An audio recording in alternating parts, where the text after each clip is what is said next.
Welcome to TJ9 news.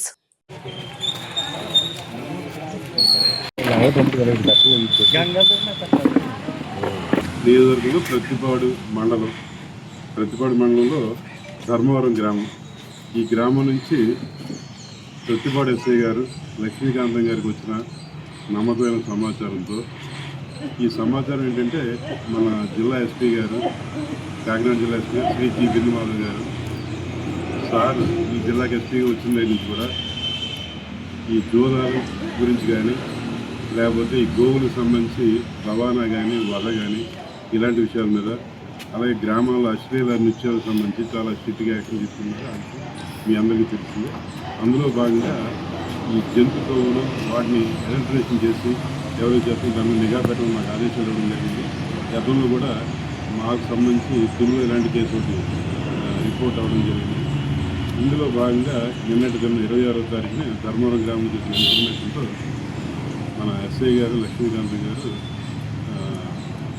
మధ్యవర్తులైనటువంటి revenue సమక్షంలో దాడి చేయడం, ఆ దాడిలో బండారు ఫణిప్రసాద్ అనే వ్యక్తిని అనుమానాస్పదంగా పట్టుకుని వెరిఫై చేస్తే ఒక పెద్ద స్కామ్ అనొచ్చు. ఒక పెద్ద ఫుడ్ అడ్మినిస్ట్రేషన్ సంబంధించి ఒక పెద్ద ఎత్తున ఆయన తయారు చేస్తున్నాడు.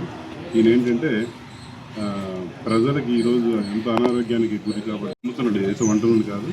ఈయన ఏంటంటే కాకినాడ పోర్ట్ అందరికీ తెలుస్తుంది, అక్కడి నుంచి క్రూడ్ ఆయిల్ తెస్తున్నాడు. అలాగే చందుర్తి, పిఠాపురం లేకపోతే కొన్ని గ్రామీణ ప్రాంతాల నుంచి జంతువులకు సంబంధించిన అవశేషాలు లేకపోతే జంతువులు క్రూ, అది ఆవుదా గేదె లేకపోతే రకరకాల వాటిని కలెక్ట్ చేసి ఎన్నింటినీ కూడా హై టెంపరేచర్లో పెద్ద గంగాలలో మరిగించి ఆ వచ్చిన తర్వాత ఏదైతే ద్రవపదార్థం వస్తుందో దాన్ని ఒక ఆయిల్ కింద చూపిస్తూ ఆల్రెడీ ఈ దగ్గర 15 కేజీ టిన్నులు ఉన్నాయి, అన్నింటిలో కూడా ప్యాక్ చేస్తూ బరంపురం ఏరియా కానీ వేరే ఇతర ప్రాంతాలను పంపిస్తున్నట్టుగా అక్కడ ఉన్న మెటీరియల్ చేసింది. కాబట్టి ఇందులో ఆయన దీనికి వాడుతున్నటువంటి ఈ 15 లీటర్ల డబ్బాలు ఒక 56 ఉన్నాయండి. అలాగే క్రూడ్ ఆయిల్ కూడా ఒక 4 డబ్బాలు ఉన్నాయి.